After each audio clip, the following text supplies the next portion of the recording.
참 이상한 일입니다.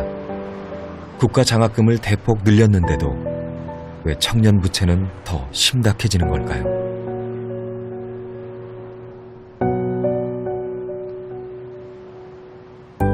과연 청년이 꿈을 가질 수 있는 그런 사회인가요?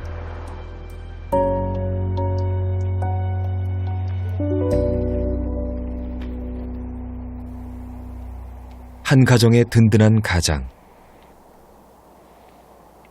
40대 역시 빚에 허덕이기는 마찬가지입니다.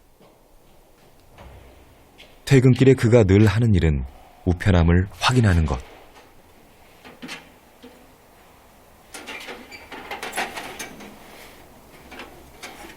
혹시나 해서 그냥 뭐 좀 도초장이라든가 이런 게 좀 오면은 나중에 혹시 못 보면은 나중에 또 연락 오면 좀 그런 거에 독촉 연락을 많이 받으면 좀 그럴까봐 항상 이제 확인하는 습관이 있거든요.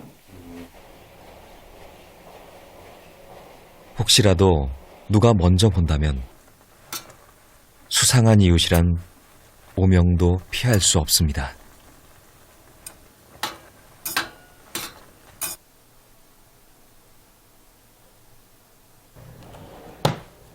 퇴근 후에도 그는 혼자입니다. 직장을 멀리 다니면서 아이들과 떨어져 지내고 있는데요. 불안정한 상황을 생각하면 더 나을지도 모릅니다. 뭐 새벽에도 막 전화오고 그러는데요.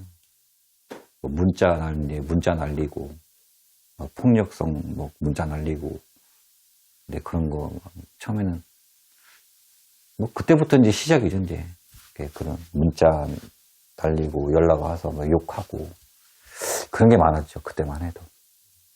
네 부모님, 친구들 뭐 다 쫓아간다. 네, 어디 아니까 쫓아가서 다 네 돈 뭐 받아낼 거다. 뭐 그런 문자를 많이 받았죠. 처음에 이제 부모님 막 협박을 해가지고. 협박의 강도는 점점 더 세졌습니다. 친구, 부모, 그 다음은 회사였습니다. 대부업체가 회사에 전화를 건 지 일주일 뒤, 그는 느닷없이 회사로부터 권고사직을 당했습니다. 더 험한 꼴을 보고 싶지 않으면 무슨 짓이라도 하라는 듯 그들은 수위를 높였습니다.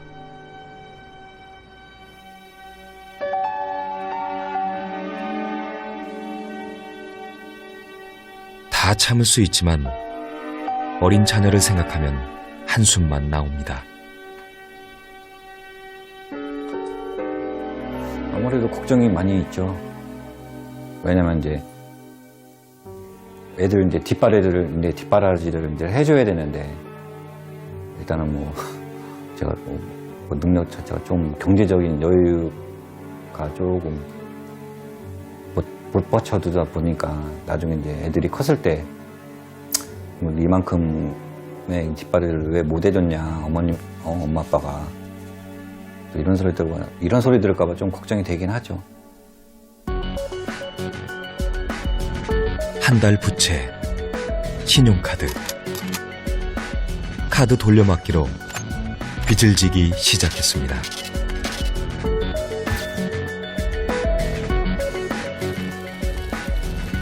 부자로 만들어줄 줄 알았던 사업은 빚만 안겼고 거기에 아버지에게 물려받은 빚을 합해 아직도 강호 씨 앞으로 1억이라는 부채가 남아 있습니다.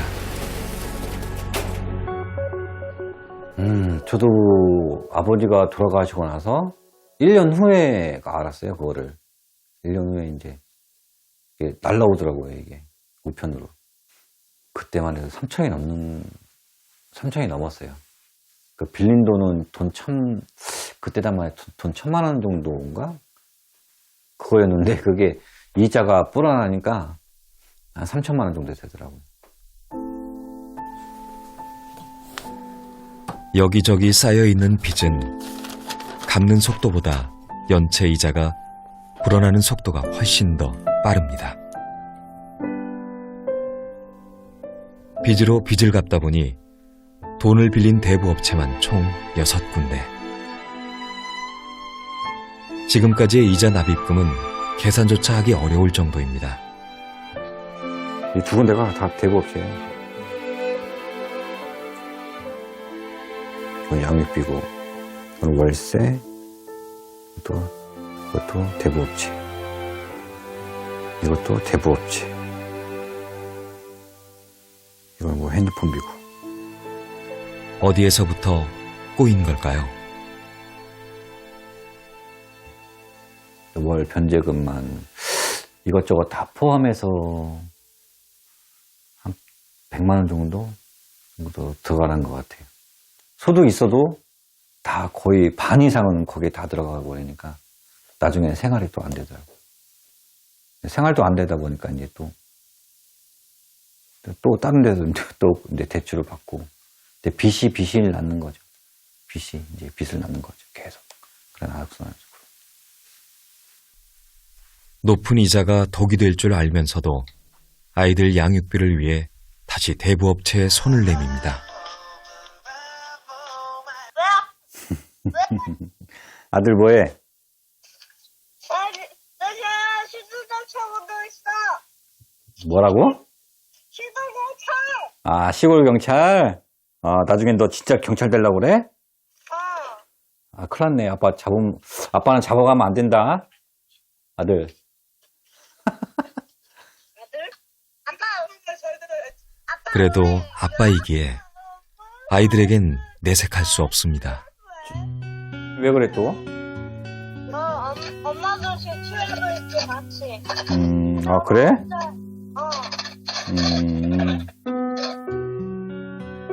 몰라보게 커가는 아이들. 그는 언제쯤 가족의 품으로 돌아갈 수 있을까요?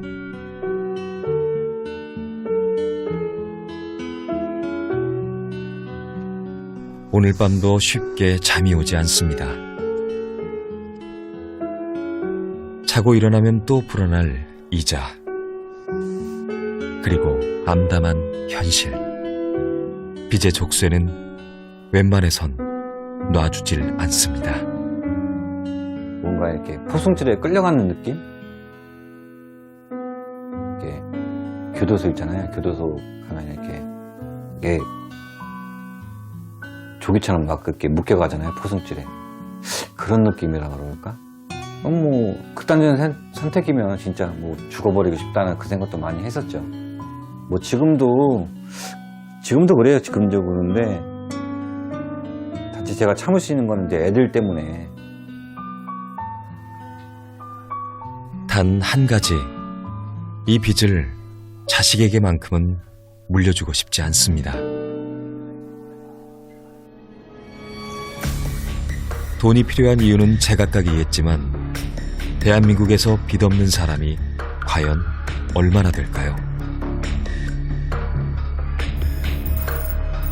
우리나라 가계부채는 지난해 말 1,450조 원을 돌파해 사상 최대치를 또 갈아치웠습니다. 1인당 평균 빚은 7,747만 원. 월스트리트 저널은 우리나라를 가계부채 10대 위험국으로 꼽았습니다. 대학, 결혼, 직장만. 빚 없이 우리 힘만으로 과연 가능하기는 한 걸까요?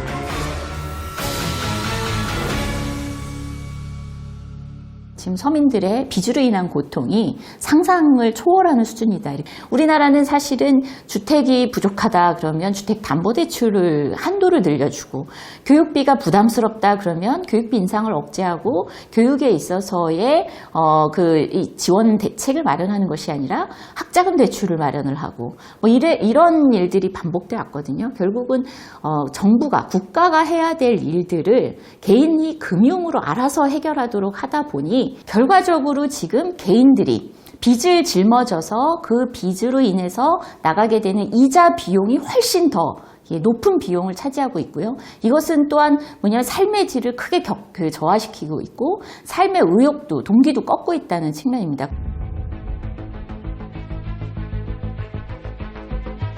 거의 모두가 빚을 진 사회. 지금 우리의 현실입니다. 한쪽에선 빚 때문에 인생의 빛을 저버린 사람들이 넘쳐났는데요. 그런 와중에 금융사들은 승승장구하며 사상 최고의 실적을 자랑하고 있습니다.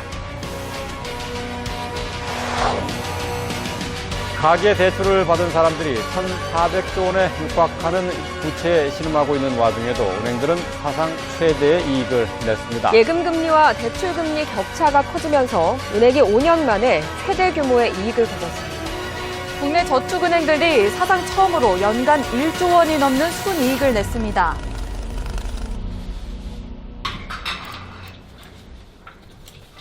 아무도 은행을 문제 삼지 않았을 때 한 시민단체는 금융사들의 약탈적 대출을 꼬집었습니다.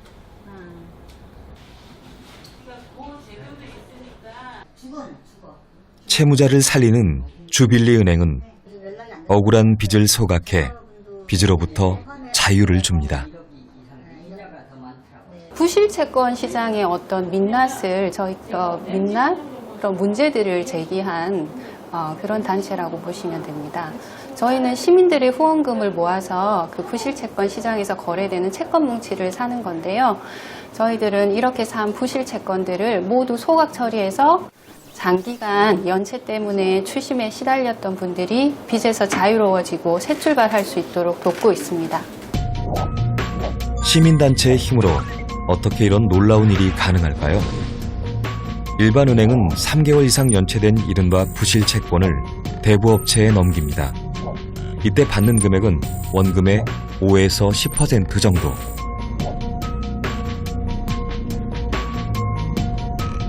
대부업체는 이렇게 헐값으로 산 채권에 연체이자를 붙여 거액을 챙깁니다. 회수가 안 돼도 큰 부담 없이 더 작은 대부업체에 넘깁니다. 너무나 많은 사람들이 채권 시장에서 이렇게 채권이 헐값에 거래되고 있는 걸 모르고 있더라고요. 과연 20년 전에 갚지 못했던 200만 원의 빚이 한 세 번째, 네 번째 채권자가 그 빚을 20년 전에 200만 원이었는데 이 네 번째 채권자는 이 채권을 예를 들면 2만 원에 샀어요. 2만 원도 아니죠. 2천 원에 샀습니다. 2천 원에 샀는데 채무자에게는 20년 전 빚이니까 이자까지 다 해서 1,000만 원 이상을 상환하라고 요구합니다. 이게 정상입니까? 빚을 빨리 이렇게 좀 갚지 못하는 사람들 구제해야 된다 그러면 도덕적 해이 얘기를 하는데 도덕적으로 누가 문제가 있는지를 폭로하고 싶었어요. 나도 모르는 사이 팔리고 있는 내 빚. 주빌리 은행은 원금의 약 5% 정도로 장기 연체 채권을 사들여 빚을 탕감해 주는데요. 지금까지 5만여 명의 빚, 약 8천억 원을 소각했습니다.